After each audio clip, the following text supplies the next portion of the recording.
In the bitter cold of 1,894 Colorado Territory, the richest man in 3 counties just made a decision that would change everything. Elias Icebrand. Carrington owned more silver than most banks, but his grand manor felt emptier than a ghost town. So he placed an advertisement for a maid someone to bring order to his cold, silent halls. What stepped off that creaking stagecoach wasn't what any man would expect. Mae Sutton arrived pregnant, widowed, and with twin 6-year-old boys in tow. Most men would have sent her packing on the next stage out. But when a dangerous creditor rides in claiming her boys as payment for her dead husband's gambling debts, this cold-hearted cowboy faces a choice that will test everything he thought he knew about family, honor, and what it means to be truly wealthy. Will the man they call Icebrand risk his fortune and his carefully guarded heart to protect a ready-made family he never saw coming? Before we jump back in, tell us where you're tuning in from, and if this story touches you, make sure you're subscribed, because tomorrow I've saved something extra special for you. The silver pocket watch in Elias Carrington's vest had stopped ticking 3 years ago, but he still carried it out of habit. His father's watch, given to him on his wedding day with words about time being the most precious gift a man could give his family. Now it sat silent against his chest, much like the man who carried it. High Mesa Ranch sprawled across 15,000 acres of Colorado Territory's most unforgiving landscape, where the wind carved stories into red rock and the sky stretched wider than most men's dreams. The main house stood like a monument to wealth earned through sweat and silver, 3 stories of imported timber and hand-carved stone, with windows that caught the morning light and threw it back like accusations. Elias had built this empire from nothing. At 38, he commanded respect from Denver to Durango, his silver mines producing more wealth in a month than most men saw in a lifetime. They called him Icebrand, not for his cruelty, but for the way he conducted business cold, calculated, and utterly without sentiment. A handshake with Elias Carrington was worth more than most men's signed contracts, and his word carried the weight of law in 3 counties. But the man who could move mountains with a telegram couldn't seem to warm the echoing halls of his own home. The advertisement had been simple enough. Wanted, housekeeper for gentleman's estate. Must be reliable, discreet, and capable of maintaining a large household. Excellent wages for the right person. Apply in person at High Mesa Ranch, Colorado Territory.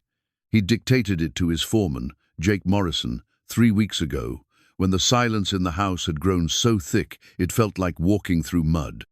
Jake had raised an eyebrow, the closest thing to questioning his boss, the weathered cowboy, ever dared. "You sure about this, boss? House has been empty since." "Since my business," Elias had cut him off, the same way he'd been cutting off that conversation for 3 years. "Just post the advertisement." Now, as he stood on the wide front porch watching the dust cloud that announced the approaching stagecoach, Elias wondered if he'd made a mistake. The October wind cut through his wool coat like a blade, carrying the scent of snow from the high peaks. Winter came early and stayed late in this country, and he'd learned to prepare for long, cold seasons. The stagecoach rattled to a stop in front of the house, its wooden wheels grinding against the packed earth. The driver, a grizzled man named Pete, who'd been running this route for 20 years, climbed down and began untying luggage from the roof. 3 passengers had made the journey from Tona, traveling salesman who'd already climbed back aboard after stretching his legs, a young man heading to the mining camps, and the woman who'd answered his advertisement. Elias had expected someone older, perhaps a widow past her childbearing years, who needed steady work. What he hadn't expected was the young woman who carefully stepped down from the coach, her hand pressed to her rounded belly, her dark hair pinned neatly despite the long journey.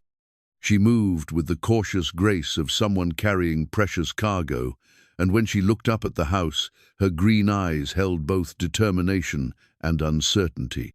But it was the 2 small figures who tumbled out after her that made Elias's chest tighten with an emotion he'd spent 3 years trying to forget.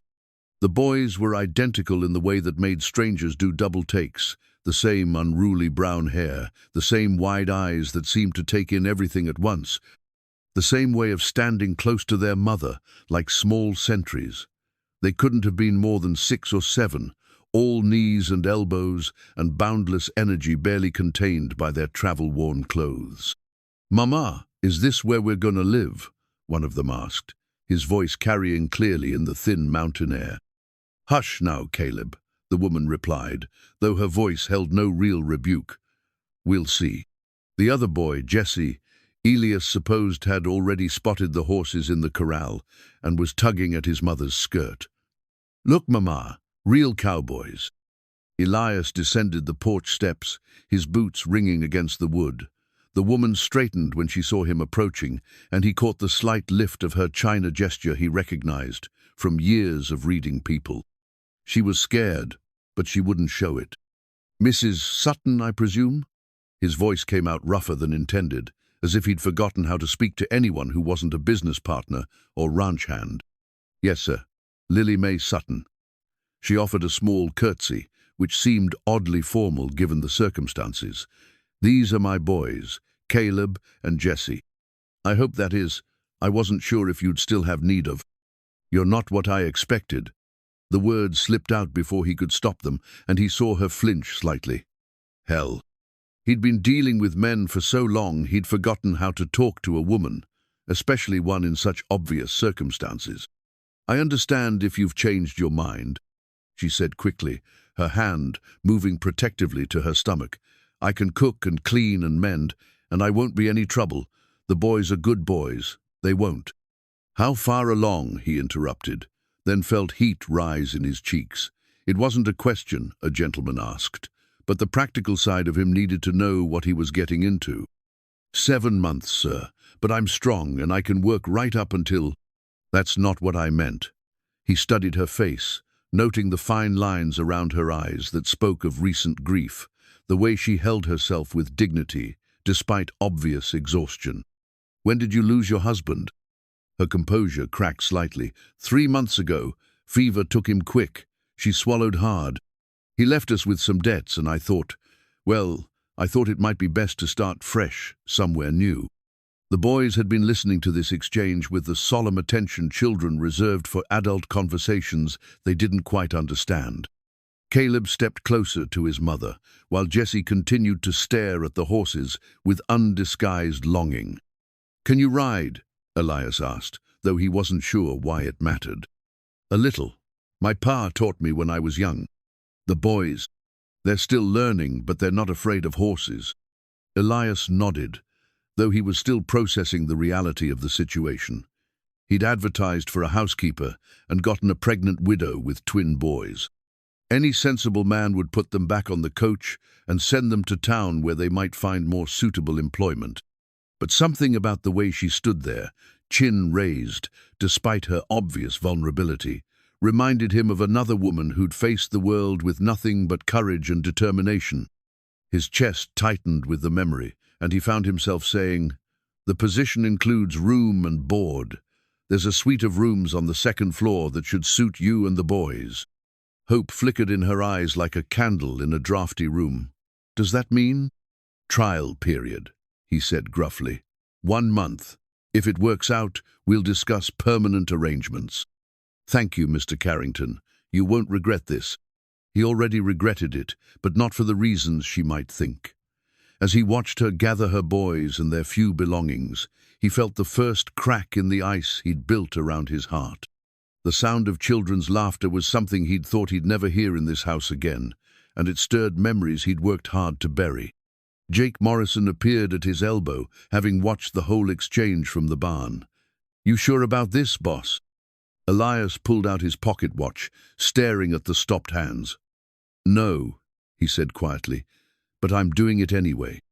As the sun began to set behind the western peaks, painting the sky in shades of gold and crimson, Elias Carrington stood on his porch and listened to the sounds of life returning to his house.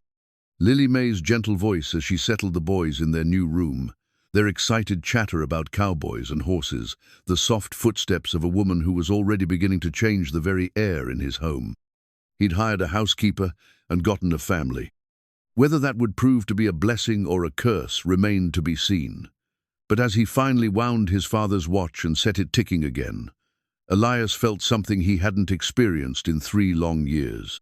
He felt time beginning to move forward once more. The letter arrived on a Tuesday morning, carried by a rider whose horse was lathered with sweat despite the cool October air. Lily Mae's hands trembled as she unfolded the yellowed paper, the legal seal at the bottom, making her stomach drop like a stone thrown into a well. Notice of debt collection, the header read in bold black letters. To Mrs. Lily Mae Sutton, widow of Thomas Sutton, deceased. She'd been scrubbing the kitchen floor when the knock came, her sleeves rolled up and her hair tied back with a piece of ribbon Jessie had found in the barn. The boys were outside with Jake Morrison, learning to curry the horse, a task that filled them with such joy she hadn't had the heart to worry about the propriety of it. For 2 weeks, High Mesa Ranch had felt like sanctuary. Now, as she read the cold legal language, that sanctuary crumbled around her like a house of cards.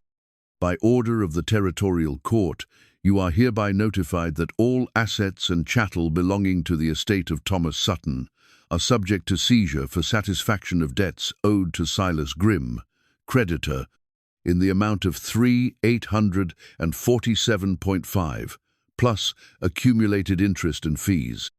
The paper went on to list their few possessions, furniture that had been sold before she left Kansas, her mother's china that had been pawned to pay for train fare, and then, at the bottom, the words that made her blood turn to ice. Minor children, Caleb Sutton and Jessie Sutton, ages 6 years, to be retained as indentured servants until such time as debt is satisfied through labor, as per territorial law regarding orphaned minors. The letter fell from her nerveless fingers, fluttering to the scrubbed pine floor like a death sentence. They weren't orphans, she was their mother, alive and capable of caring for them. But according to the law, children whose father had died owing money could be claimed as workers to pay off the debt. She'd heard of such things happening in the mining camps, where desperate men gambled away not just their own futures, but their children's as well. Mrs. Sutton? Elias's voice came from the doorway, and she spun around to find him standing there with his hat in his hands, concern etched across his weathered features. "Are you all right? You look like you've seen a ghost." She couldn't speak, couldn't form words around the terror that had lodged in her throat like a stone. Instead, she pointed at the letter with a shaking hand. Elias bent and retrieved the paper, his eyes scanning the legal language with the practiced ease of a man who'd dealt with contracts and territorial law for years. She watched his expression harden as he read. His jaw, setting in the way she'd learned, meant he was thinking hard about something. "Silas Grimm," he said finally, the name coming out like a curse. "I know this man. He's a vulture who feeds on widows and orphans. Calls himself a businessman, but he's nothing more than a loan shark with legal papers. Can he?" Her voice cracked, and she had to swallow hard before continuing. "Can he really take my boys?" "Not if I have anything to say about it." The steel in his voice surprised her. In 2 weeks, she'd seen him be distant, awkward, even kind in his gruff way, but she'd never seen him angry. "How much did your husband owe?" "Thomas never told me about any debts." The words came out in a rush, along with the shame she'd been carrying since the day she'd learned the truth. "He was always talking about the next big opportunity, the next sure thing. Said he was investing in our future. I never knew he was gambling it away." Elias studied the letter again, his lips moving slightly as he calculated. "With interest and fees, they're claiming nearly $4,000. That's more than most men make in 5 years. I don't have it." The admission felt like tearing off a piece of her soul. "I sold everything we had just to get train fare out here. The boys and I, we don't have anything left." "You have me." The words hung in the air between them like a bridge neither of them had expected to build. She stared at him, this man who'd taken them in, out of what she'd assumed was simple business necessity, and saw something in his eyes that made her heart skip. "Mr. Carrington, I can't ask you to." "You're not asking, I'm offering." He folded the letter carefully and slipped it into his vest pocket. "Grimm won't be content to send threatening letters. He'll come here, probably within the week, expecting to collect his due. When he does, he'll find out that you and the boys are under my protection. But the law can be interpreted many ways, depending on who's doing the interpreting. There was something in his voice that reminded her he was one of the most powerful men in the territory, a man whose word carried weight in courtrooms and territorial offices. And there are ways to fight men like Grimm that don't involve lawyers and judges. Before she could ask what he meant, the kitchen door burst open and the twins tumbled in, their faces flushed with excitement and fresh air. They stopped short when they saw the adults' serious expressions, the way their mother's hands were twisted together in her apron. "Mama?" Caleb's voice was small, uncertain. "Are you crying?" She hadn't realized tears were sliding down her cheeks until he asked. Quickly, she wiped them away with the back of her hand, forcing a smile that felt like lifting a boulder. "Just got some dust in my eyes, sweetheart. Did you boys have fun with the horses?" "Jake showed us how to braid Buttercup's mane," Jesse announced, his eyes bright with enthusiasm. "And he said maybe tomorrow we can learn to ride her if she's not too tired." "That sounds wonderful." She looked at Elias, saw the way he was watching the boys with an expression she couldn't quite read. "Why don't you two go wash up for lunch? I'll be along in a minute." The boys scrambled toward the wash basin, their voices echoing off the kitchen walls as they chattered about horses and cowboys and all the wonders of ranch life. Normal childhood sounds that might be silenced forever if Silas Grimm had his way. "There is another option," Elias said quietly, his voice pitched low enough that the boys wouldn't hear. "A way to protect them that would be completely legal and binding." "What do you mean?" He was quiet for a long moment, staring out the window at the mountains that rose like cathedral spires against the autumn sky. When he finally spoke, his voice was carefully controlled, as if he were discussing a business transaction rather than something that would change all their lives. "If you were to marry me, the boys would become my stepsons. Grimm couldn't touch them, then they'd be part of my family, under my protection. The debt would become my responsibility to handle as I see fit." The words hit her like a physical blow. Marriage. To this man who'd been nothing but kind to her and the boys, but who remained as distant as the mountains themselves. A marriage that would be built on necessity rather than love, protection rather than affection. "Mr. Carrington, it would be a marriage of convenience only," he continued, as if he could read her thoughts. "You'd have your own room, your own space. Nothing would change except the legal protection it would provide. And when the threat passes, if you wanted to leave, I wouldn't stop you." She looked at her boys, scrubbing their hands with the concentrated attention children brought to simple tasks, and felt the weight of motherhood settle on her shoulders like a yoke. Everything she'd done since Thomas died had been for them leaving Kansas, coming to Colorado, taking a job that required her to uproot their lives completely. Now she was being asked to make the ultimate sacrifice for their safety. "How long do we have?" she asked. "Not long. Men like Grimm don't waste time when they smell money." He pulled out his pocket watch, the one she'd noticed him winding every morning like a ritual. "I'd say we have maybe 3 days before he shows up here with whatever legal backing he can muster. 3 days to decide whether to bind herself to a man she barely knew, to protect children who meant more to her than her own life. 3 days to choose between an uncertain future and the very real possibility of losing her boys forever. "I need to think about it," she said finally. "Of course, but Lily Mae." The use of her first name surprised her. He'd been scrupulously formal since her arrival, maintaining the distance between employer and employee. "Whatever you decide, I won't let him take those boys. That's a promise." She nodded, not trusting her voice to remain steady. As she watched him leave the kitchen, his boots ringing against the wooden floor, she wondered if she was about to make a bargain that would save her children's future or destroy any chance she had of finding happiness again. Outside, the wind picked up, rattling the windows and carrying the scent of snow from the high peaks. Winter was coming early to Colorado territory, and Mae Sutton was about to discover that sometimes the coldest storms were the ones that raged inside the human heart. The cornbread recipe had been her grandmother's, passed down through 3 generations of women who'd learned that the secret to a good home wasn't just in the ingredients, but in the love you stirred into the batter. Lily Mae stood at the kitchen counter, her hands working the golden meal into something that would fill the house with warmth and the promise of comfort.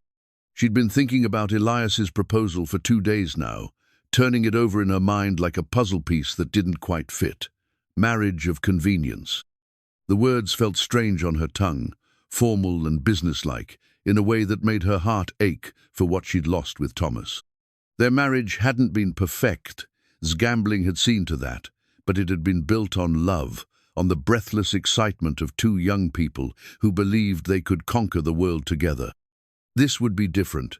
This would be a contract, a legal arrangement designed to protect her boys from a man who saw them as nothing more than unpaid labor.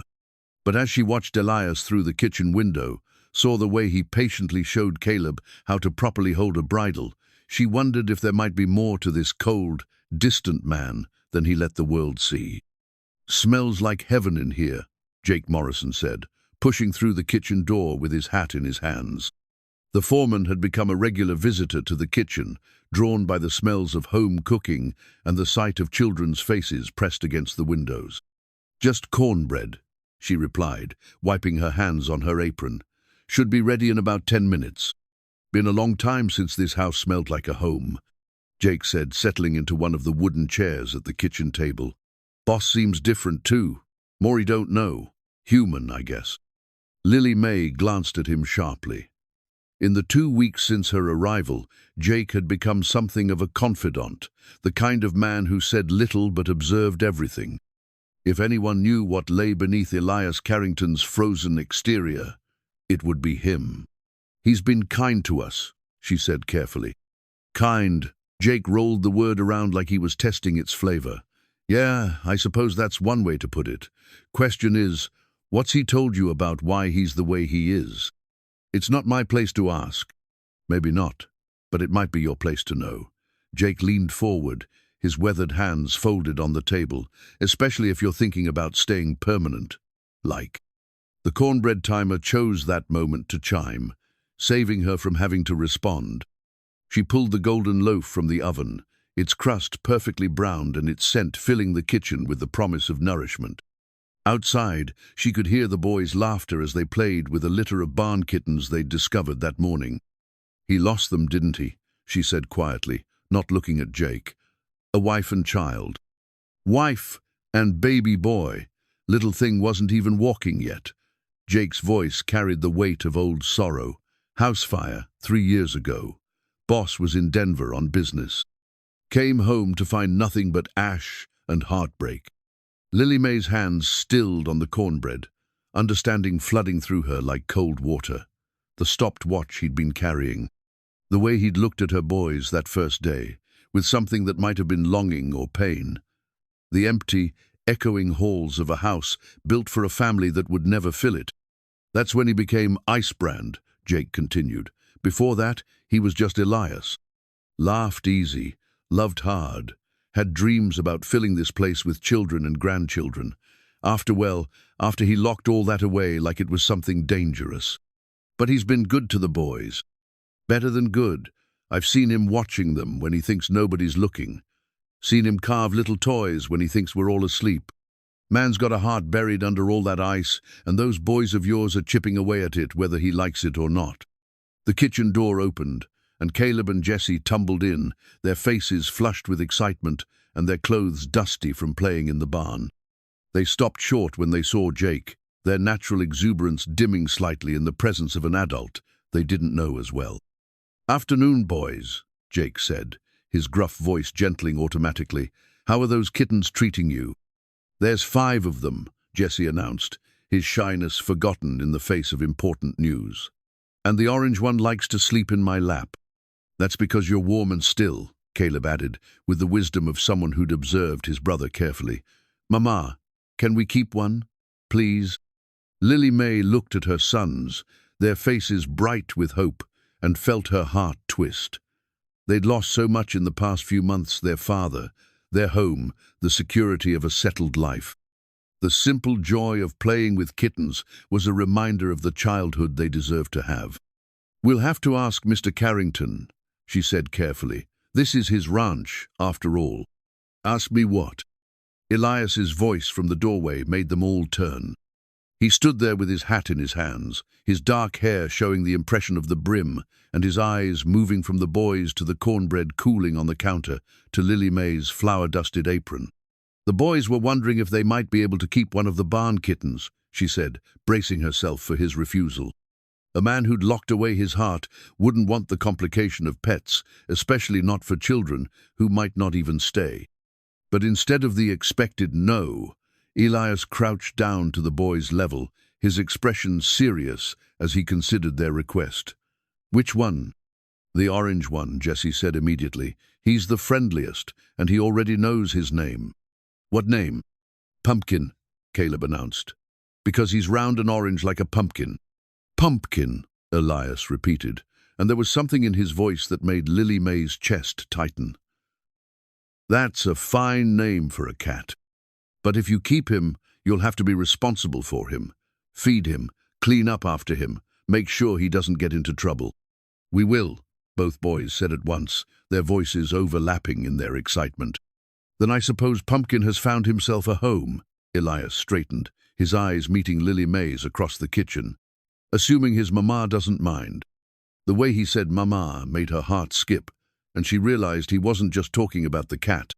He was talking about the decision she still had to make, the choice between security and uncertainty, between a marriage of convenience and the unknown dangers that might await them if they tried to face Silas Grimm alone.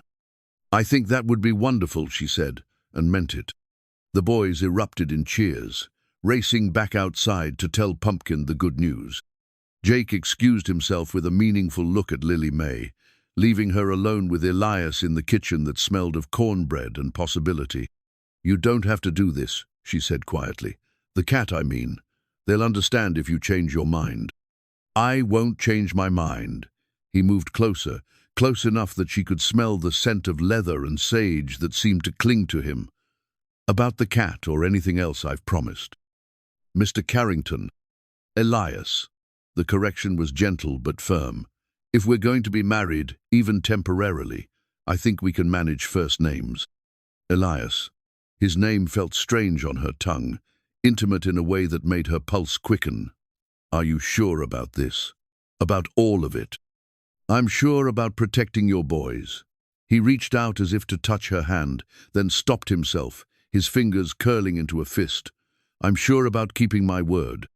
The rest, well, we'll figure out the rest as we go. She nodded, understanding that this was as close to a declaration of intent as she was likely to get from a man who'd spent 3 years learning to live without hope. Then yes, to the marriage, to the protection, to whatever comes next. Tomorrow morning, he said. We'll drive to town and see the preacher. Jake can watch the boys. That soon? Grimm won't wait, and neither can we. His expression hardened. I've sent word to my lawyers in Denver, but legal processes take time. Marriage is something we can do immediately. Outside, the boys' laughter mixed with the sound of wind through the pine trees, a symphony of innocence that deserved protection. Lily Mae looked at this man who was about to become her husband, this stranger who was willing to bind himself to her family's fate, and felt the first stirring of something that might, given time, become more than gratitude. Thank you, she said simply. Don't thank me yet, he replied, but his voice was gentler than she'd ever heard it. We haven't gotten through this storm yet. As if summoned by his words, the wind picked up outside, rattling the windows and carrying the scent of snow from the high peaks.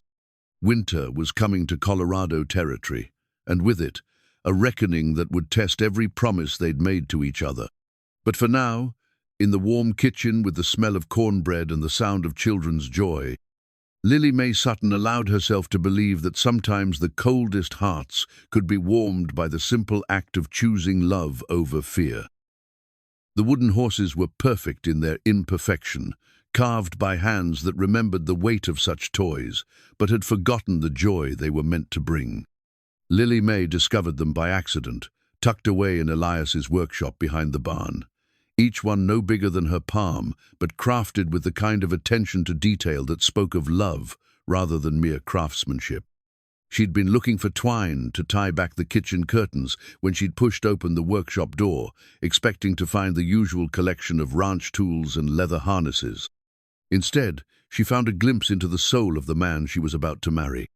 The workshop was neat as a pin, every tool in its place, every surface cleaned and oiled, but on the workbench, lined up like tiny soldiers, were a dozen wooden horses in various stages of completion. Some were rough-hewn, barely more than blocks of wood with legs. Others were so detailed she could see the individual strands of their carved manes, the delicate flare of their nostrils, the gentle curve of their backs. "They're beautiful," she said to the empty room, picking up one of the finished pieces. It was warm from sitting in the afternoon sun that streamed through the workshop window, and she could feel the care that had gone into every cut, every smooth curve. "They're for the boys." The quiet voice behind her made her jump, and she turned to find Elias standing in the doorway, his expression unreadable. He didn't look embarrassed exactly, but there was something vulnerable in his eyes that made her heart ache. "You made these?" she asked, though the answer was obvious. "I used to." He stopped, cleared his throat, started again. "I used to make toys. Before. It's been a while since I had reason to take it up again." She set the horse down carefully, understanding that she was holding something precious. "They're going to love them." "Maybe. Or maybe they'll think they're too old for wooden toys." His voice carried the uncertainty of a man who'd been away from children for too long, who'd forgotten the simple pleasures that could light up a young face. "Elias," she said gently, "they're 6 years old. They still believe in magic and wonder at everything from butterflies to thunderstorms. Trust me, they'll treasure these." He stepped into the workshop, his boots quiet on the wooden floor. "I remember being that age. Everything seemed possible then. The world was full of adventures waiting to happen. What changed?" It was a bold question, probably too personal for a woman who'd known him less than 3 weeks. But something about the workshop, about the careful way he handled the wooden horses, made her feel like she was seeing the real man beneath the Icebrand reputation. "Life," he said simply. "Responsibility. The understanding that not all stories have happy endings." He picked up one of the unfinished horses, turning it over in his hands. "I was going to be a father once. Had all sorts of plans about the things I'd teach him, the toys I'd make. When that got taken away, I put the tools aside and figured I'd never need them again. But you kept them." "I kept them." He met her eyes, and she saw a flicker of the pain Jake had told her about. "Guess some part of me never gave up hope completely." The admission hung between them like a bridge, delicate and new. Lily Mae felt the weight of it, the trust he was placing in her by sharing something so personal. Tomorrow they would stand before a preacher and make vows that were meant to be practical, protective, nothing more than a legal arrangement. But in this moment, surrounded by the toys he'd carved for her boys, she realized that marriage, even a marriage of convenience, might become something neither of them had planned for. "The boys have been asking about you," she said, changing the subject before the moment became too heavy. "They want to know if you'll teach them to ride properly. Would you be comfortable with that?" The question surprised her. Thomas had never asked her opinion about what the boys should learn or do. He'd made decisions and expected her to support them, even when those decisions led to gambling debts and broken promises. "I think they'd benefit from having a man's guidance," she said carefully. "They've been without their father for months now, and they need stability," he finished. "Structure, someone they can count on." "Yes, I can give them that." His voice was quiet, but sure. "I may not know much about being a father anymore, but I know about keeping promises, about being someone they can rely on. Is that what you're doing with me? Keeping a promise?" He set down the wooden horse and looked at her fully, his grey eyes serious in the afternoon light. "I'm doing what needs to be done to protect your family. But if you're asking whether I think of you as an obligation," he paused, seeming to choose his words carefully. "You're not an obligation, Lily Mae. You're a woman who deserves better than a marriage of convenience to a man who's forgotten how to feel anything but duty." "Maybe duty is enough," she said softly. "Maybe it's a better foundation than passion that burns hot and dies out." Is that what you had with your husband? The question was asked gently, but it still made her chest tighten. Thomas was a good man with a weakness for taking chances. He loved us, but he loved the excitement of the next big opportunity more. In the end, his passion for gambling destroyed everything he claimed to care about. And you think duty would have served you better? I think consistency would have served us better. Reliability. The knowledge that the man I'd married would put his family's welfare above his own desires. She met his eyes. You're offering me all of those things. I'm offering you a cold marriage to a man who may never love you the way you deserve to be loved. The honesty of it should have stung, but instead, it felt like a gift. No false promises, no declarations he couldn't keep. Just truth, plain and simple. Then we understand each other, she said. We're both offering what we can and asking for what we need. That's more honest than most marriages start with. He nodded, but she could see something in his expression that might have been regret. The boys will need winter coats. Colorado cold isn't like Kansas cold. I'll see what I can manage with the household allowance. No, he said firmly. If we're doing this, if we're making this work, then you don't scrimp and save for necessities. The boys are about to become my stepsons. I'll provide for them properly. Elias. And you'll need things too. Warmer clothes, boots that can handle mountain snow, a wedding dress if you want one. I don't need. It's not about need. His voice was gentler now, almost tender. It's about making sure you have what you deserve. Even if this marriage isn't what either of us planned, you deserve to feel like a bride, not like a woman entering a business arrangement. The kindness in his words made her throat tight. A simple dress will be fine. Nothing fancy. We'll see. He moved toward the door, then paused. Lily Mae, those horses, when do you think would be a good time to give them to the boys? She understood. He was asking for more than timing. He was asking for permission to step into the role of the man who gave gifts, who thought about what would make children smile. Maybe tomorrow night, she said, after we're married, a way to mark the beginning of our new family. Our new family, he repeated, as if testing the words. I like the sound of that. As he left the workshop, Lily Mae remained behind, surrounded by the evidence of his secret hope. The wooden horses seemed to watch her with their carved eyes, witnesses to a conversation that had revealed more than either of them had intended. Outside, she could hear the boys playing with Pumpkin, their laughter mixing with the sound of wind through the pine trees. Tomorrow, she would become Mrs. Elias Carrington, and those boys would gain a stepfather who carved toys in secret and worried about their winter coats. It wasn't the marriage she'd dreamed of as a young woman, but it was something solid and real and built on honesty. Perhaps that was enough, perhaps it was more than enough. As she picked up the most beautiful of the wooden horses, feeling its smooth surface warm under her fingers, Lily Mae allowed herself to hope that duty and kindness might, given time, grow into something deeper. Something that could warm even the coldest heart during the long Colorado winter that lay ahead. The marriage certificate was simpler than Lily Mae had expected.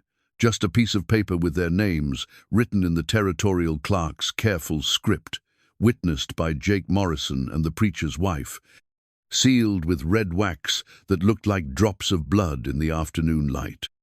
By the power vested in me by the territory of Colorado, I now pronounce you husband and wife, Reverend Matthews said, his voice carrying the weight of authority and blessing. You may kiss the bride.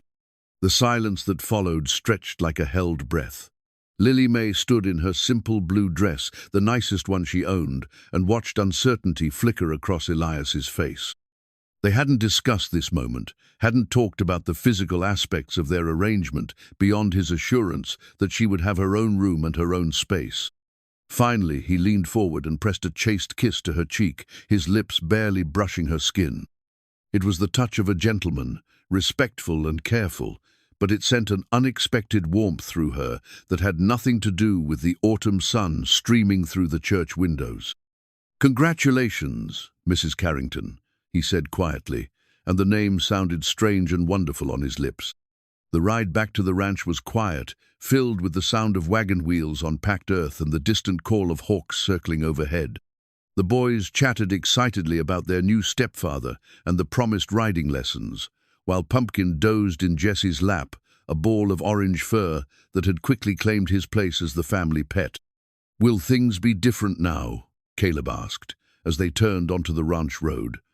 "Now that you're married to Mr. Elias?" "Some things," Lily Mae said carefully.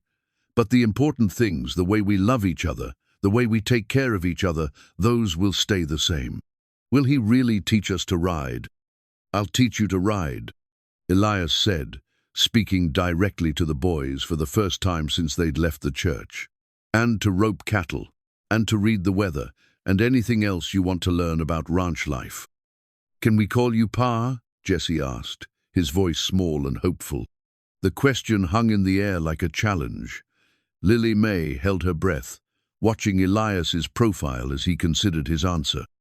She could see the tension in his shoulders, the way his hands tightened on the reins. "You can call me whatever feels right to you," he said finally.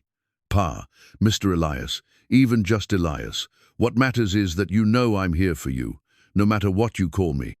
"I think I'd like to call you Pa," Jessie said after a moment's consideration. "If that's all right." "It's all right," Elias said, his voice rough with emotion. "It's more than all right." When they reached the ranch, Jake was waiting on the porch, with a grin that split his weathered face. "Well, well, well, look what the cat dragged in. How's it feel to be a married man again, boss?" "Different," Elias said, helping Lily Mae down from the wagon. His hands were strong and sure, and he held her a moment longer than necessary, as if he were memorizing the feel of her. "Different good or different bad? Just different." But there was something in his voice that suggested it might be the good kind of different, the kind that brought hope instead of fear. That evening, after a dinner that felt both familiar and strange, the same food, the same table, but with the knowledge that they were now legally bound to each other, Elias disappeared into his study while Lily Mae got the boys ready for bed. She tucked them in with their usual stories and kisses, marveling at how quickly they'd adapted to their new life, how easily they'd accepted Elias as their stepfather. "Mama," Caleb said as she was about to blow out the lamp. "Are you happy?" The question caught her off guard. "What do you mean, sweetheart?" "You look different. Sadder, maybe.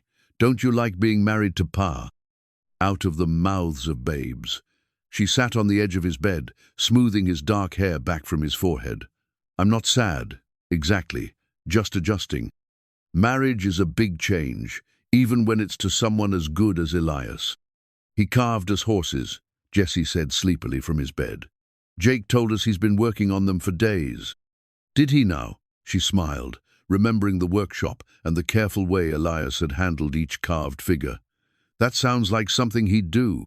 "He likes us," Caleb said with the confidence of a child who'd been wanted and loved. "I can tell." "Yes," she said softly, "I think he does." After the boys were asleep, she found Elias in the kitchen, sitting at the table with a cup of coffee and a piece of paper covered in figures. He looked up when she entered, his expression unreadable. "The boys settled in all right?" "They're excited about the riding lessons you promised."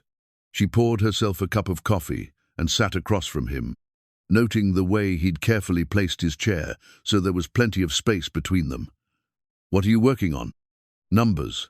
Trying to figure out the best way to handle Grim when he shows up." He turned the paper so she could see the calculations. "Your husband's debt was substantial, but it's not insurmountable. The question is whether to pay it outright or fight it in court. What would you recommend?" "Pay it." His answer was immediate and sure. "Fighting it would take months, maybe years, and there's no guarantee we'd win.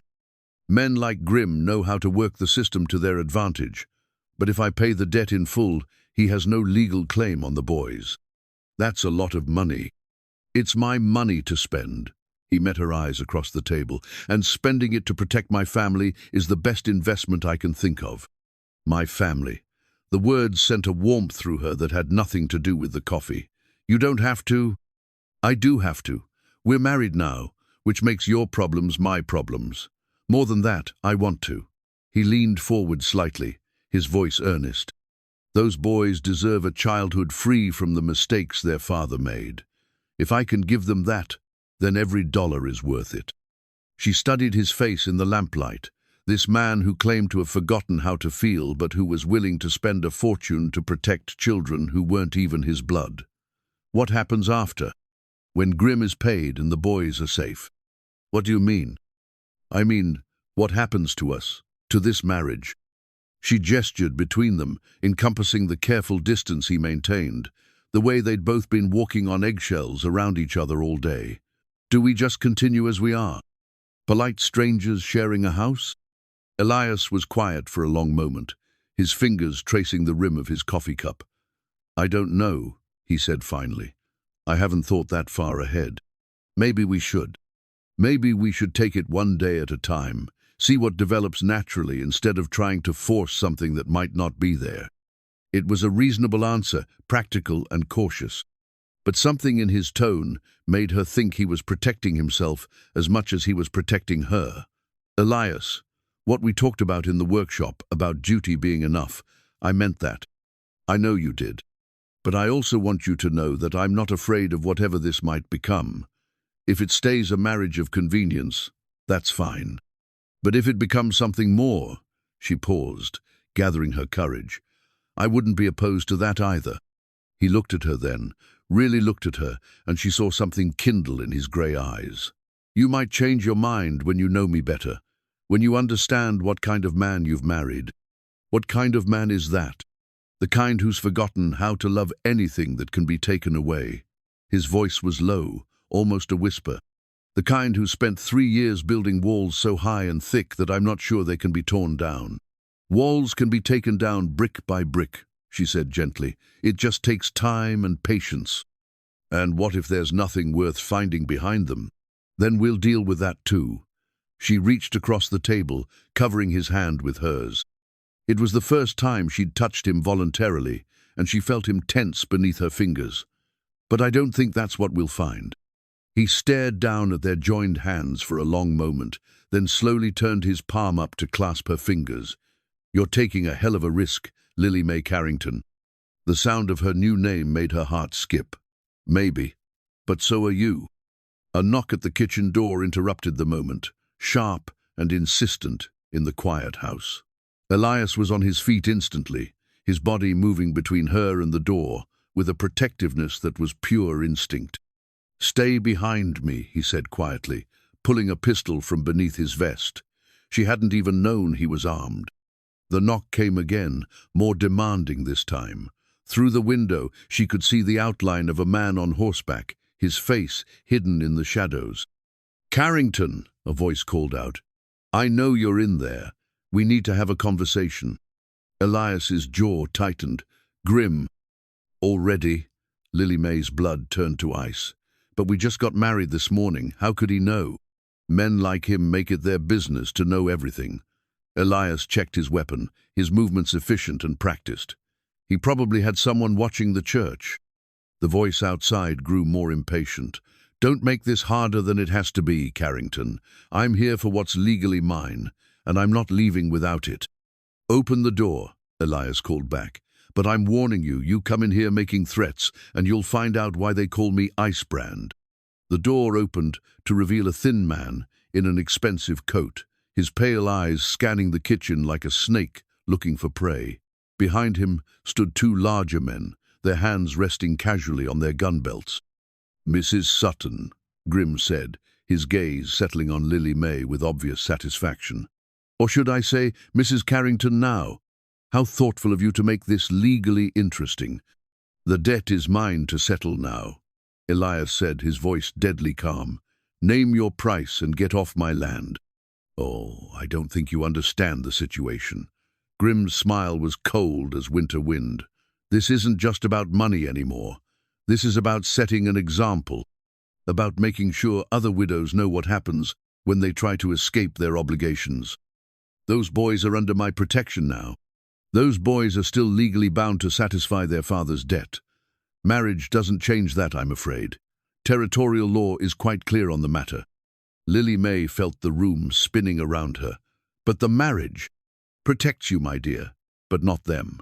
Grim's satisfaction was evident in every word.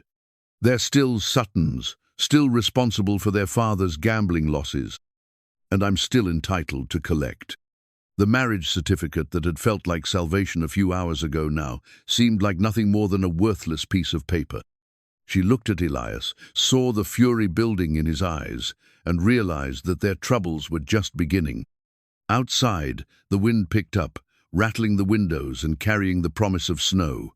Winter was coming to Colorado territory, and it was bringing more than just cold weather. It was bringing a reckoning that would test every vow they'd made and every hope they dared to hold. The baby blanket grew stitch by careful stitch in the evening lamplight, pale yellow wool soft as a whisper and warm as hope. Lily Mae's fingers moved automatically through the familiar pattern her mother had taught her, creating something beautiful from simple strands, while her mind wrestled with problems that seemed to have no solution. 3 weeks had passed since Silas Grimm's unwelcome visit. 3 weeks of waiting for the other shoe to drop while trying to pretend their lives could continue normally. Elias had hired lawyers in Denver and sent telegrams to territorial officials, but the legal wheels turned slowly, and Grimm wasn't the type of man to wait patiently for official rulings. "The cattle are missing again," Elias said from the kitchen doorway, his voice tight with frustration. 20 head this time, all from the north pasture. Lily Mae looked up from her knitting, noting the lines of exhaustion around his eyes. He'd been riding fence lines and checking herds from dawn to dusk, trying to stay ahead of the rustlers who seemed to know exactly when and where to strike. "Jake thinks it's connected to Grimm? Has to be. The timing's too convenient to be coincidence." He slumped into the chair across from her, running a hand through his dark hair. "He's trying to bleed me dry, make it so expensive to keep the ranch running that I'll be forced to give up the boys. Will it work? Not a chance in hell." The steel in his voice reminded her why men called him Icebrand. "I've got resources he can't even imagine, but it's the principle of the thing that galls me. Using my own cattle to fund his war against my family. My family." Even after 3 weeks of marriage, the words still sent a warm flutter through her chest, especially when he said them with such fierce protectiveness, as if defending them was the most natural thing in the world. "The boys asked me today when you'd have time to teach them to rope," she said, changing the subject to something that might ease the tension in his shoulders. "They've been practicing with Jake, but they want to show you what they've learned." "Tomorrow," he said immediately. "I'll make time tomorrow, even if I have to let the rustlers take every cow on the place." She smiled at the determination in his voice. "They'll like that. They've been working so hard to impress you." "They don't need to impress me. They just need to be themselves." He watched her fingers work the yellow wool, his expression softening. "How are you feeling? You've been looking tired lately." The concern in his voice was genuine, and it made her heart flutter in a way that was becoming disturbingly familiar. Over the past weeks, the careful politeness between them had gradually given way to something warmer, more intimate. Not romantic exactly, but comfortable in a way that felt like the beginning of something deeper. "I'm fine, just the usual aches and pains." She pressed a hand to her swollen belly, feeling the baby's answering kick. "This little one is getting restless. I think he's ready to meet the world." "He? Or she? I just have a feeling it's a boy." She held up the blanket, examining her progress. "Thomas always said he wanted a daughter next, someone to spoil and protect. But I think another boy would fit better with our family now." "Our family," Elias repeated, as if testing the words. "I like the sound of that more every day." "Do you?" The question came out more vulnerable than she'd intended, revealing the uncertainty that still plagued her quiet moments. "Even when this baby arrives, and the house is full of chaos and noise." "Especially then," he leaned forward, his eyes serious. "This house has been too quiet for too long. It needs the sound of children laughing, of a baby crying, of a woman humming while she works. It needs life. What if Grimm succeeds? What if the courts rule in his favor and—" "They won't." His voice brooked no argument. "I've got the best lawyers money can buy working on this, and I've called in every favor I'm owed from here to Washington. Grimm may think he's got the law on his side, but he's about to learn that money and influence can bend legal interpretations in remarkable ways. And if that doesn't work, Then we'll find another way. He reached across the table and took her hand, his fingers warm and calloused from years of ranch work. I'm not giving up those boys, Lily Mae, and I'm not giving up you. The simple declaration sent heat racing through her veins. Over the past weeks, she'd found herself watching him more closely, noticing the way his hands moved when he was thinking, the way his voice gentled when he spoke to the children, the way he looked at her when he thought she wasn't paying attention. What had started as a marriage of convenience was slowly becoming something else, something that made her pulse quicken and her thoughts turn to possibilities she'd thought were lost forever. Elias, she began, then stopped as a sharp pain lanced through her lower back. Oh, what is it? He was on his feet instantly, moving around the table to kneel beside her chair. Nothing serious, just another pain, stronger this time, made her gasp and double over. Oh my. The baby? His face had gone pale in the lamplight. Is it time? I don't know. Maybe. She breathed through the contraction, counting the seconds until it eased. It's still early. I'm not due for another month. Early babies happen, especially when the mother's been under stress. His voice was calm, but she could see the worry in his eyes.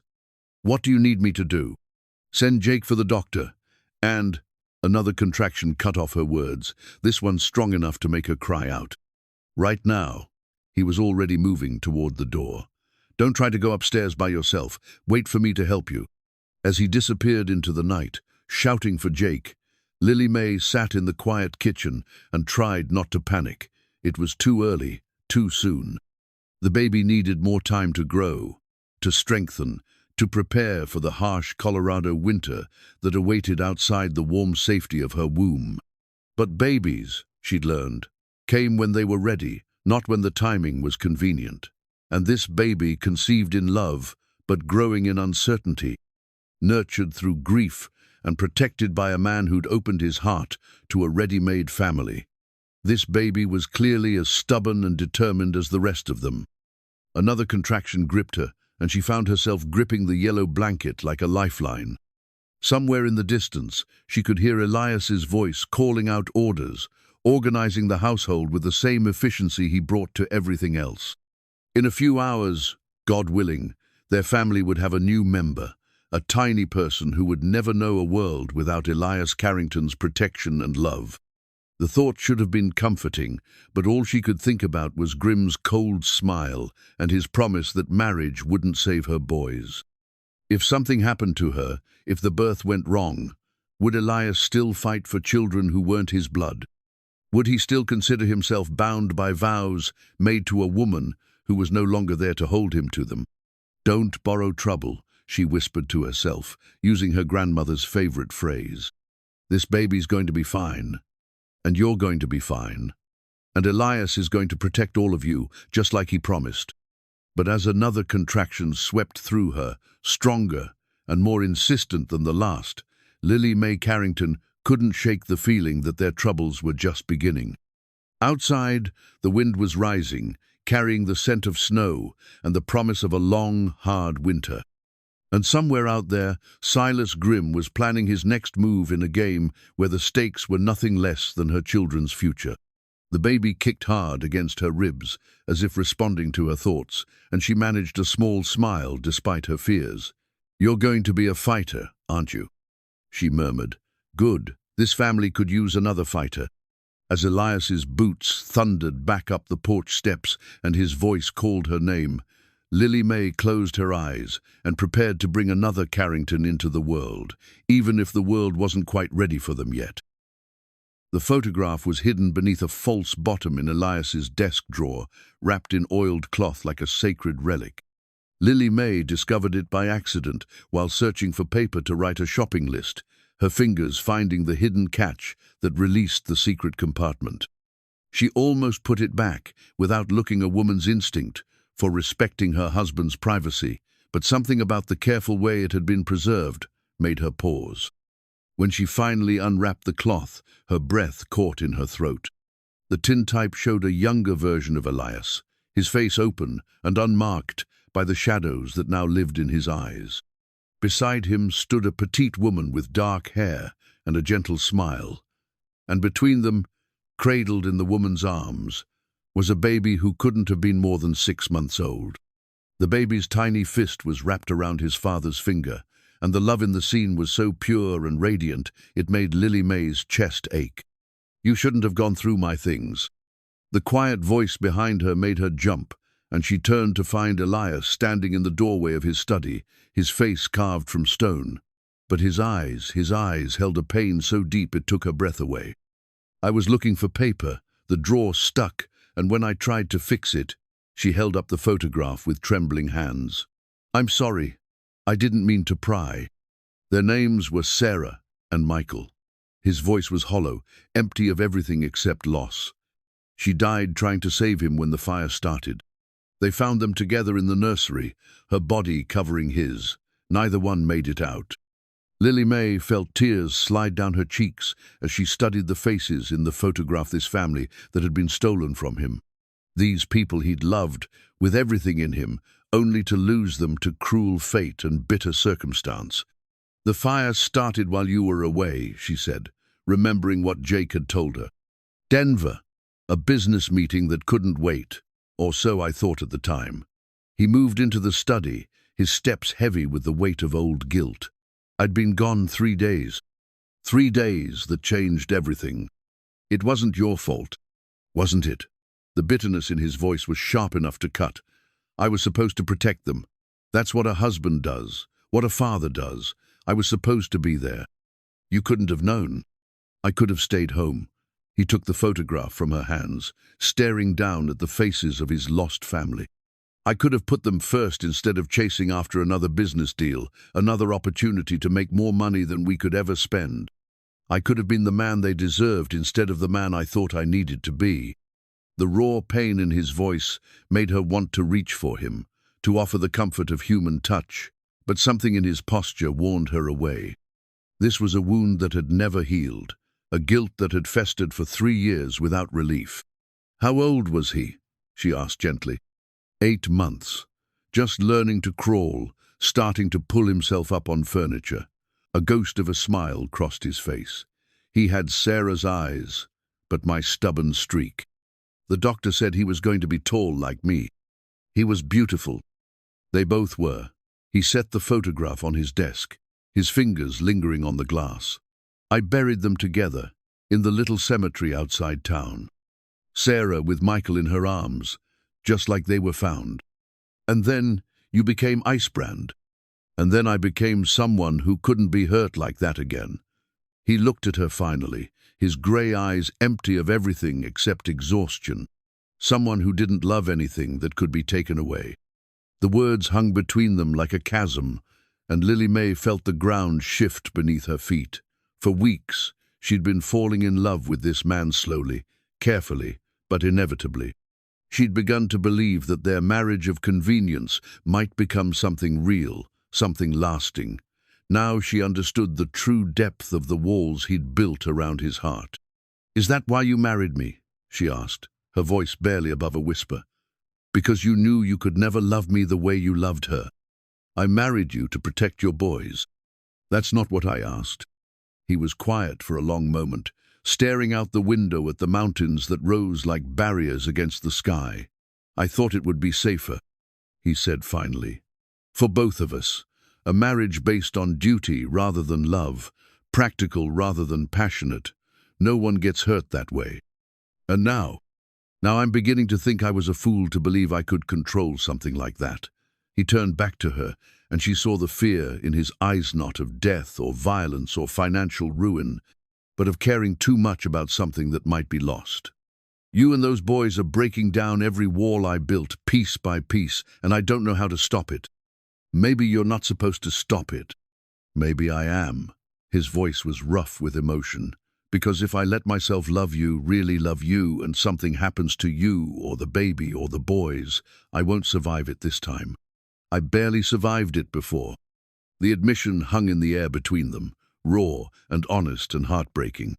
Lily Mae looked at this man who'd risked everything to protect her family, who'd opened his home and his name to strangers because it was the right thing to do, and realized that his greatest act of courage wasn't facing down Silas Grimm or defending his ranch from rustlers. His greatest act of courage was allowing himself to hope again. "What if nothing happens?" she asked gently. "What if we're lucky enough to grow old together, to watch our children become adults and have children of their own? What if love doesn't end in loss this time? What if it does? Then at least we'll have had something beautiful while it lasted." She moved closer, close enough to see the gold flecks in his grey eyes. "Elias, loving someone doesn't guarantee they'll be taken from you. Sometimes it just means you get to keep them." "I can't." He started to turn away, but she caught his arm. "Yes, you can. You're already doing it." She gestured toward the photograph, toward the evidence of his capacity for deep, abiding love. "You love them completely, without reservation, and that love didn't die when they did. It's still there, still part of who you are. It's what made you fight for my boys, what made you willing to marry a stranger to keep them safe. That's different, is it? Because from where I'm standing, it looks like the same kind of love that made you carve wooden horses in secret and worry about winter coats and teach 6-year-old boys how to rope cattle." Her voice grew stronger, more certain. "You can't unlove people, Elias. You can only decide whether to let that love make you bitter or let it make you brave." He stared at her for a long moment, and she could see the war being fought behind his eyes, the battle between fear and hope, between the safety of numbness and the terrible, wonderful risk of caring again. "I'm scared," he said finally, the words barely audible. "So am I." She took his hand, lacing their fingers together. "But I'd rather be scared with you than safe without you." Outside, the wind picked up, rattling the windows and carrying the scent of snow from the high peaks. Winter was coming to Colorado territory, and with it would come the final confrontation with Silas Grimm and whatever forces he'd aligned against them.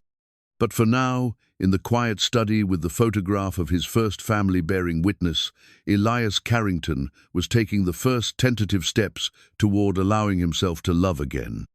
It was a beginning, fragile and uncertain, but real, and sometimes, Lily Mae thought as she felt the baby stir within her, beginnings were enough. Sometimes they were everything. The ranch deed lay spread across Elias's desk like a battle plan, its legal language and official seals representing everything he'd built over 15 years of backbreaking work. Henderson had just left after examining Lily Mae, pronouncing her labor false, but warning that the real thing could begin at any time. The stress, he'd said, wasn't good for mother or baby. "You can't seriously be considering this," what Jake Morrison said, staring at the document that would transfer ownership of High Mesa Ranch to Silas Grimm in exchange for the boys' freedom. "This place is your life's work." "My life's work doesn't mean anything if I can't protect my family." Elias's voice was steady, but Jake could see the pain in his eyes. "Grimm's made it clear that money won't satisfy him anymore. He wants to make an example, and he's willing to destroy everything I've built to do it." The past week had been a nightmare of escalating attacks. More cattle stolen, fences cut, water sources poisoned. Grimm's men had been seen in town, asking questions about the ranch's operations, its vulnerabilities, its value. And yesterday, the telegram had arrived. The territorial court in Denver had ruled that marriage didn't automatically transfer parental rights over children born to previous marriages. The boys were still legally vulnerable. "There has to be another way," Jake insisted. "You've got friends in high places, connections." "I've exhausted every legal option." Elias rolled up the deed, his movements precise despite the turmoil Lily Mae knew was raging inside him. "Grimm's got judges in his pocket and territorial officials who owe him favors. The system that's supposed to protect children is working against us. So you're just going to hand him everything?" "I'm going to do whatever it takes to keep those boys safe." The steel in his voice reminded Jake why men had learned to respect Elias Carrington's word. "This ranch can be rebuilt. Those children can't be replaced." From upstairs came the sound of Caleb and Jesse playing with their wooden horses, their voices bright with innocence. They had no idea that their stepfather was preparing to sacrifice everything he'd worked for to protect them from a man who saw them as nothing more than assets to be collected. "Mama's resting," came Caleb's voice as he appeared in the doorway, his small face serious with concern. "She said the baby's not ready yet, but she looks awful tired." "I'll check on her in a minute," Elias said, his voice gentling automatically when he spoke to the boy. "Are you and your brother getting along up there?" "Yes, sir. We're being real quiet like she asked." Caleb hesitated, then stepped further into the study. "Pa, are we in trouble? Real trouble, I mean." The question hit Elias like a physical blow. In the 3 weeks since Grimm's visit, he'd tried to shield the boys from the growing tension, but children were observant creatures. They'd noticed the increased security, the worried conversations that stopped when they entered a room, the way their mother jumped at every unexpected sound. "What makes you think we're in trouble?" Elias asked, crouching down to the boy's level. "Mama cries sometimes when she thinks we're not looking. And you haven't slept much, I can tell, because your eyes look like Jake's after he's been up all night with a sick horse." Caleb's voice dropped to a whisper. "Is it because of that mean man who came to see us?" The boy's perceptiveness was both heartbreaking and remarkable. "Some people want things they have no right to want," Elias said carefully. "But I promise you, no one is going to take you or your brother away from your mama or from me, even if it costs you everything." The question came from the doorway, where Lily Mae stood wrapped in her robe, her face pale but her eyes blazing with determination. She'd obviously heard enough of the conversation to understand what Elias was planning. "Even then," he said simply, "no." Her voice carried a strength that surprised them all. "I won't let you destroy your life's work for us. There has to be another way." "There is no other way. I've tried everything." "No, you haven't." She moved into the study, one hand pressed to her swollen belly, the other gesturing toward the window that overlooked the ranch. "You've tried legal solutions and financial solutions and political solutions, but you haven't tried the one thing that might actually work." "What are you talking about?" "You haven't tried fighting back." The words hung in the air like a challenge. Jake straightened, his hand moving instinctively toward his gun belt, while Elias felt something cold and dangerous unfurl in his chest. "Lily Mae, I won't start a war over this." "You won't be starting it. Grimm already did that when he decided to steal children from their mother." Her voice grew stronger, more certain. "He's been picking at you like a buzzard, taking your cattle, poisoning your water, trying to bleed you dry. He thinks you'll just keep taking it because you're trying to be civilized about this." "What are you suggesting?" "I'm suggesting that sometimes civilization isn't enough. Sometimes you have to remind men like Grimm that there are consequences for threatening families." She looked directly at Elias, her green eyes fierce with protective fury. "You told me once that there were ways to fight men like him that didn't involve lawyers and judges. Maybe it's time to try those ways." Elias felt something shift inside him, the cold calculation that had made him successful in business, merging with the protective instincts that had been awakened by his love for this family. "It would be dangerous. If we fight back and lose. If we don't fight back, we've already lost." She reached for his hand, her fingers strong, despite their trembling. "Those boys deserve to grow up free, and this baby deserves to be born into a family that doesn't live in fear. If that means we have to fight for it, then we fight." "Mama." Caleb's small voice reminded them all that he was still there, still listening. "What kind of fighting?" Lily Mae knelt carefully beside her son, her movements awkward but determined. "The kind where good people protect what matters most to them, where families stick together no matter what. Like in the stories, where the knight fights the dragon." "Exactly like that, sweetheart." She brushed his hair back from his forehead, her touch gentle despite the steel in her voice. "Sometimes dragons are real, and sometimes knights have to be real too." That evening, as snow began to fall in earnest outside the ranch house windows, Elias Carrington sat at his desk and began to plan. Not a surrender, not a negotiation, but a war. He had resources Grimm couldn't imagine, oil men who'd follow him into hell, connections throughout the territory who owed him favors, and most importantly, the desperate fury of a man protecting his family. The ranch deed lay before him, but instead of signing it over to his enemy, he was using it to calculate exactly what he stood to lose if his plan failed. Everything, most likely. His fortune, his reputation, possibly his life.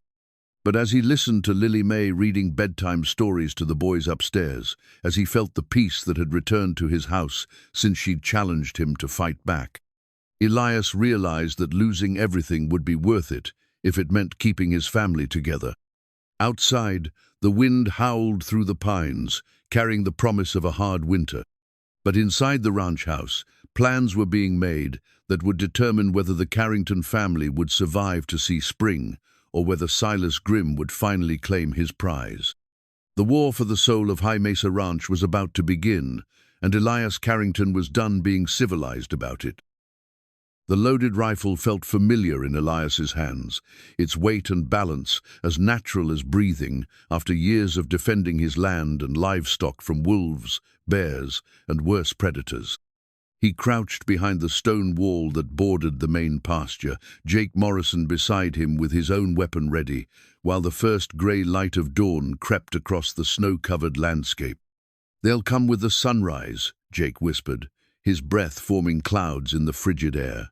"Grimm's not the type to attack in full dark, too much chance of his own men getting hurt." Elias nodded, his eyes scanning the tree line, where Grimm's forces would likely emerge. Yesterday's intelligence had been clear. 12 men, heavily armed, with orders to take the boys by force if necessary. The territorial marshal had been conveniently called away on urgent business, leaving High Mesa Ranch without official protection. "The boys?" Elias asked quietly. "Safe in the root cellar with Mrs. Carrington. Tommy's watching over them with his shotgun." Jake shifted position slightly, his weathered face grim with determination. "She didn't want to hide, but the baby—" "I know." Elias's jaw tightened as he remembered Lily Mae's protests, her insistence that she could fight alongside them despite her condition. It had taken all his persuasive power to convince her that protecting their unborn child was the most important thing she could do. "If this goes badly—" "It won't." Jake's voice carried absolute certainty. "We've got the high ground, superior positions, and we're fighting for something that matters more than money. They're just hired guns doing a job." The sound of horses moving through snow reached them from the forest, muffled but unmistakable. Elias felt the familiar calm that always settled over him before a fight, the cold focus that had earned him his nickname. Everything else faded away, the pain of past losses, the fear for his family's future, the weight of responsibility. There was only this moment, this choice, this stand. "Remember," he said quietly to the 6 ranch hands positioned around the property, "we're not trying to kill anyone. We're trying to convince them that taking my boys isn't worth dying for." The first rider emerged from the trees, followed by another, then another. Grimm himself was easy to spot, even at a distance, the expensive coat, the arrogant posture of a man who'd never been told no by anyone who mattered. Behind him rode 11 men, their faces hard, with the kind of casual violence that money could buy. "Carrington," Grimm's voice carried clearly across the snow-covered pasture. "I know you're out there. Let's end this like civilized men." Elias rose slowly from behind the stone wall, his rifle held ready but not quite aimed. "You're trespassing on my land, Grimm. Turn around and ride away." "You know why I'm here." Grimm urged his horse forward, stopping just outside rifle range. "Those boys belong to me, and I'm taking them today. You can make this easy or hard, but the result will be the same. The only thing that belongs to you is a bullet if you try to take my children." Grimm's laugh was cold as the winter wind. "Your children? You've known them less than 2 months. They're nothing to you but charity cases." "They're everything to me." The words came out with absolute conviction, surprising Elias with their truth. When had Caleb and Jesse become more than just Lily Mae's boys? When had their safety become more important than his own life? "And I'll die before I let you touch them." "That can be arranged." Grimm raised his hand, and his men began to spread out, moving to flank the ranch house. "You're outnumbered and outgunned, Carrington. Surrender now, and maybe your pretty wife gets to keep her other children." The threat against Lily Mae and the unborn baby made something savage unfurl in Elias's chest. "Jake," he said quietly, never taking his eyes off Grim. "Yes, boss?" "Time to remind these gentlemen why they call me Icebrand." The first shot came from the tree limb, not from Grim's men, but from one of Elias's own hands positioned in a pine tree.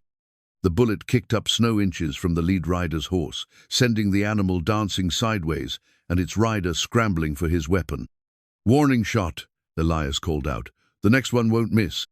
Grim's men opened fire in response, their bullets chipping stone from the wall and whining overhead.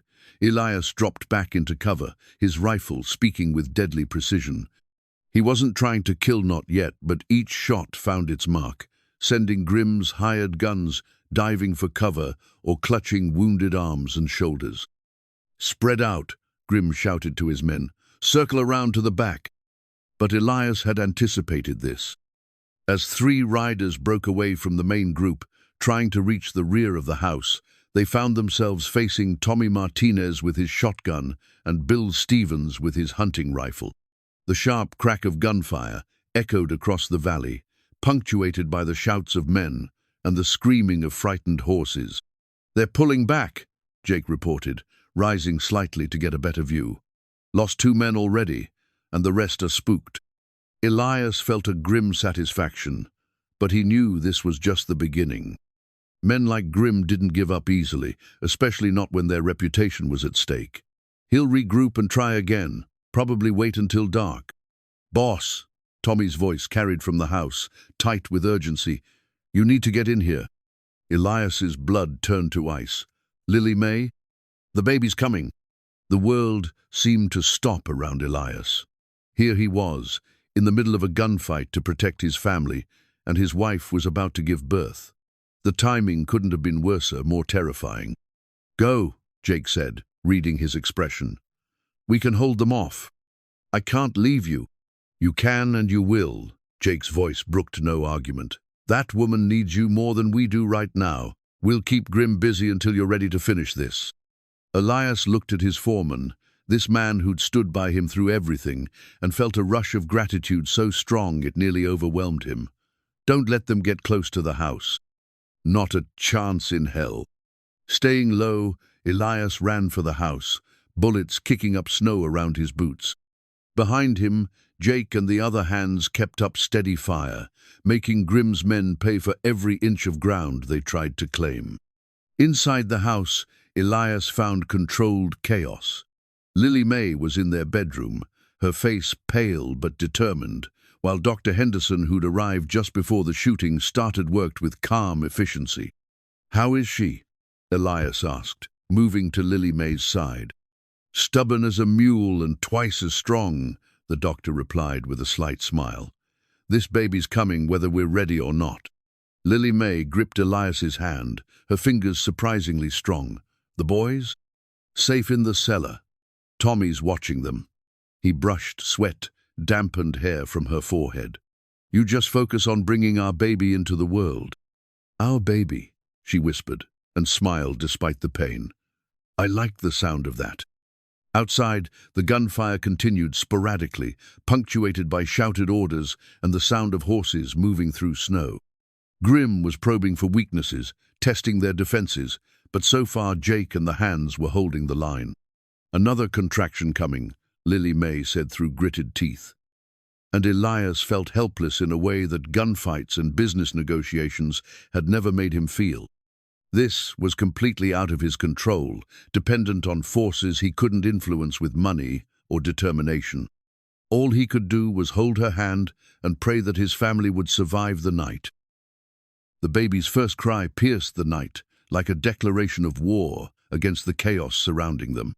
Strong, healthy, and undeniably alive, the sound cut through the sporadic gunfire outside and filled the bedroom with something precious and new. "It's a girl," Dr. Henderson announced, his weathered face creasing into a smile as he cleaned the tiny, squirming infant. "Perfect in every way." Elias stared at the baby, his daughter. He realized with a jolt that went straight to his heart and felt something fundamental shift inside him. She was so small, so vulnerable, her tiny fists waving as if she were already ready to fight the world. Dark hair like her mother's, but something about her chin that reminded him of his own stubborn streak. "She's beautiful," Lily Mae whispered, exhaustion and joy warring in her voice as Dr. Henderson placed the baby in her arms. "Look at her, Elias. She's absolutely perfect." "She is," he agreed, his voice rough with emotion. "She's—" "Boss!" Jake's urgent shout from downstairs cut through the moment. "They're making another run at the house." The sound of concentrated gunfire erupted from the front of the property, closer this time. Grim had obviously decided that darkness and the distraction of the birth gave him the advantage he needed. "Go," Lily Mae said, though her voice trembled. "Protect the boys. Protect all of us." Elias hesitated, torn between his role as defender and his desire to stay with his wife and newborn daughter. The baby chose that moment to open her eyes grey, like his own, and look directly at him. In that instant, he understood what he was truly fighting for. Not just Caleb and Jesse, but this tiny life that had just entered the world, this family that had become everything to him. "I'll be back," he promised, pressing a quick kiss to Lily Mae's forehead and another to the baby's downy head. "Keep them safe, Doc." "With my life," Dr. Henderson replied grimly, reaching for the rifle he'd brought with him. Elias grabbed his Winchester and headed downstairs, finding the main floor in controlled chaos. Tommy was at the front windows with his shotgun, while Bill had positioned himself at the back door. Through the windows, muzzle flashes lit up the darkness like deadly fireflies. "Where's Jake?" Elias called out. "Stone wall," Tommy replied, without taking his eyes off his target. "They tried to rush him twice. He's holding, but barely." Elias could see the situation clearly now. Grim had split his remaining forces, sending half to pin down Jake and the other hands, while the rest tried to reach the house. It was a sound strategy, one that might have worked against anyone else. But Elias Carrington wasn't anyone else. Moving to the gun cabinet he kept in the front hall, he pulled out a lever-action rifle he'd been saving for special occasions. The Winchester held 15 rounds and could be fired as fast as he could work the lever. In the right hands, it was devastating. "Cover me," he told Tommy, then stepped out onto the front porch. The cold air hit him like a slap, sharp with the smell of gunpowder and snow. He could see 3 of Grim's men moving toward the house, using the barn and outbuildings for cover. They thought they were being clever, thought they had the advantage. They were wrong. Elias's first shot took the lead man in the shoulder, spinning him around and sending him crashing into a water trough. The second shot shattered the fence post. The next man was hiding behind, driving splinters into his face and sending him scrambling for better cover. "Carrington," Grim's voice carried across the battlefield, filled with rage and frustration. "This ends now." "You're right," Elias called back, working his way toward the stone wall where Jake was pinned down. "It does." The next few minutes were a blur of movement and gunfire. Elias fought his way across the yard, using every piece of cover, every shadow, every trick he'd learned in 20 years of frontier life. His rifle spoke again and again, each shot precise and calculated to wound rather than kill. He wasn't a murderer, but he was absolutely willing to make Grim's men reconsider their career choices. "About time you showed up," Jake gasped, as Elias slid into cover beside him. The foreman was bleeding from a graze on his temple, but his eyes were bright with combat fever. "Got tired of playing house?" "Shut up and reload," Elias replied, but he was grinning despite the circumstances. "How many are left?" "Maybe 6, including Grim himself, but they're getting desperate. Couple more minutes and they'll either charge us or retreat." "Let's make sure it's retreat." Elias rose slightly, scanning the darkness for targets. "Where's Grim?" "Behind the barn with 2 of his boys, been trying to work around to the back door." That was unacceptable. Grim was trying to get into the house where Lily Mae lay exhausted from childbirth, where their newborn daughter slept in her mother's arms, where Caleb and Jesse waited in frightened silence. "Cover me," Elias said, checking his rifle. "I'm going to end this." "Boss, that's suicide." "No," Elias replied, thinking of the baby's grey eyes, and Lily Mae's trusting smile. That's what fathers do. He moved like a ghost through the darkness, using skills he'd learned hunting deer and elk in terrain, far more challenging than his own ranch. The snow muffled his footsteps, and the chaos of the gunfight covered any small sounds he might have made. Grim never saw him coming. "Drop your weapons," Elias said quietly, his rifle barrel pressed against the back of Grim's neck. "Tell your men to stand down." Grim stiffened but didn't move. "You won't shoot me in cold blood, Carrington. You're too civilized for that." "Maybe I was," Elias agreed. "But that was before you threatened my family, before you tried to steal my children, before you forced me to fight a war to protect the people I love. They're not your children." "Yes, they are." The words came out with absolute certainty. "Every one of them. And if you ever come near my family again, I'll show you just how uncivilized I can be." The fight went out of Grim all at once. Maybe it was the steel in Elias's voice, or maybe it was the realization that he'd pushed a patient man too far. Either way, he called out to his remaining men. "Stand down. We're done here." As the gunfire slowly died away and Grim's defeated force began to retreat, Elias felt a profound sense of completion. He'd protected his family, defended his home, and proven that some things were worth fighting for no matter the cost. Behind him, the ranch house glowed with warm lamplight, and somewhere inside, his wife and newborn daughter waited for him to come home. Caleb and Jesse would emerge from the cellar to find their world safe once again, their future secure. It was enough. It was everything. The family Bible was old leather and worn pages, its spine cracked from years of faithful use. Elias opened it carefully to the family records section, where generations of Carringtons had recorded their most important moments: births, marriages, deaths, and all the milestones that marked a life well lived. Spring had come early to Colorado territory, melting the snow from the high peaks and filling the meadows with wildflowers. It had been 4 months since the night Grim had finally learned the hard way that some things were worth more than money. 4 months since little Grace Carrington had announced her arrival to the world with a cry that cut through gunfire and fear alike. "What are you writing?" Lily Mae asked from the kitchen doorway, baby Grace sleeping peacefully in her arms. The infant had grown into a content, healthy child, with her father's grey eyes and her mother's gentle temperament, though Elias suspected she'd inherited his stubborn streak based on the way she fought sleep every night. "Family records," he replied, dipping his pen in the inkwell, "making everything official." She moved closer, reading over his shoulder as he wrote in his careful script. "Elias James Carrington, married to Lily Mae Sutton, November 15th, 1894, High Mesa Ranch, Colorado Territory. Children: Caleb Thomas Carrington, adopted; Jesse William Carrington, adopted; Grace Lily Carrington, born March 3rd, 1895. "You changed their names," she observed, her voice soft with emotion. "With their permission. They asked if they could be real Carringtons now, not just stepchildren." He set down the pen and looked at her, this woman who'd brought life and love back to his empty house. "I told them they'd been real Carringtons from the moment they walked through that door." From outside came the sound of laughter and horses' hooves, Caleb and Jesse practicing their roping with Jake Morrison, who'd become something of a grandfather figure to the boys. They'd both grown inches over the winter, their faces losing the pinched look of children who'd known too much uncertainty. Now they moved with the confidence of boys who knew exactly where they belonged.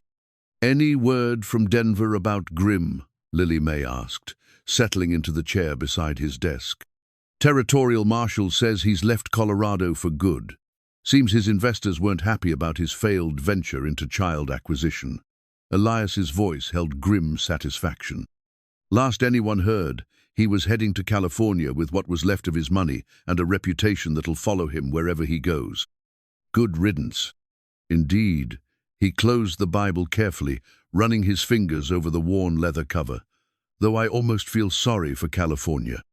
Lily Mae laughed, the sound as sweet to his ears now as it had been that first day when he'd realized his house was no longer empty.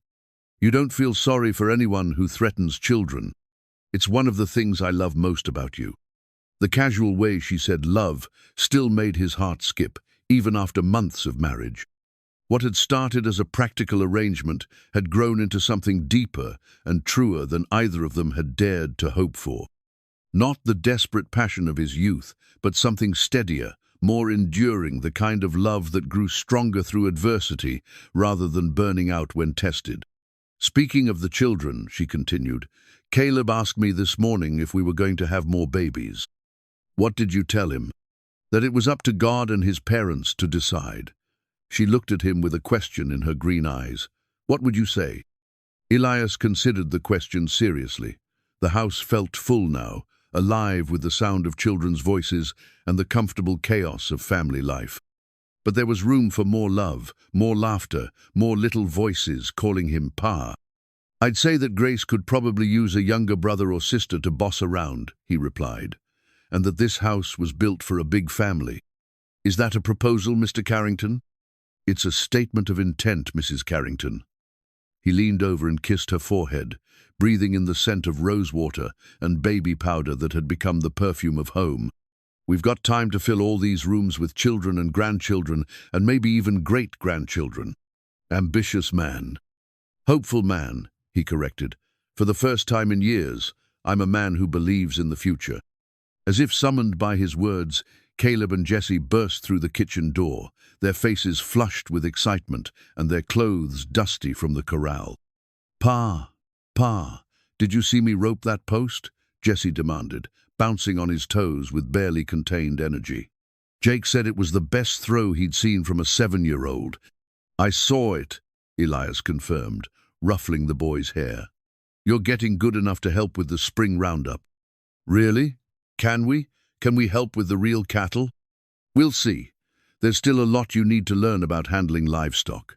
But his voice held promise, and both boys heard it clearly. "What about me?" Caleb asked, not to be outdone by his twin. "I can rope almost as good as Jessie." "Almost as well," Lily Mae corrected gently. "And yes, you're both improving every day. When Grace gets bigger, we'll teach her too," Jessie announced with the generosity of a child, secure in his place in the world. "Girls can learn to rope cattle, can't they, Pa?" "If they want to," Elias replied, looking down at his sleeping daughter, "though something tells me Miss Grace is going to have her own ideas about what she wants to learn." "She's going to be trouble," Caleb said with the wisdom of an older brother. "I can tell already." "The best kind of trouble," Elias agreed. That evening, after the boys were in bed and Grace was settled in her cradle, Elias and Lily Mae sat on the front porch watching the sun set behind the mountains. The spring air was warm and sweet, with the smell of new grass and blooming wildflowers, and somewhere in the distance, cattle lowed contentedly in the pastures. "Do you ever miss it?" Lily Mae asked quietly. "The quiet, the solitude?" "Never," he replied without hesitation. "I thought I wanted peace, but what I really wanted was this: family, purpose, something worth protecting. Even when Jessie tracks mud through the house and Caleb leaves his socks everywhere and Grace cries at 3 in the morning, especially then." He took her hand, marveling at how perfectly it fit in his. This house was built for noise and chaos and children's laughter. It was just waiting for the right family to fill it. "We're the right family? We're perfect," he said, and meant it completely. As the stars began to appear in the darkening sky, Elias Carrington sat with his wife and listened to the sounds of his children sleeping safely inside the house he'd built with his own hands. Somewhere in the distance, a coyote called to its mate, and the wind whispered through the pine trees with the promise of good weather ahead. He'd been the richest man in 3 counties when this story began, but he'd also been the poorester man with money but no family, success but no joy, a future but no hope. Now, surrounded by the people who'd made his house a home and his life complete, Elias finally understood what true wealth really meant. It wasn't measured in silver or land or cattle. It was measured in the number of small hands that reached for you when you came home, in the sound of your name spoken with love, in the knowledge that everything you'd built would be passed down to children who would treasure it, not for its value, but for the love that had created it. The cold, rich cowboy who'd advertised for a maid had gotten far more than he'd bargained for. He'd gotten everything he'd never dared to dream of, and it was worth more than all the silver in Colorado. Inside the house, baby Grace stirred in her sleep and made the soft sounds that meant she was dreaming. Whatever she was dreaming about, Elias hoped it included the knowledge that she was loved, protected, and part of something bigger than herself, a family that had been forged in adversity and tempered by love into something unbreakable. It was enough. It was everything. It was home.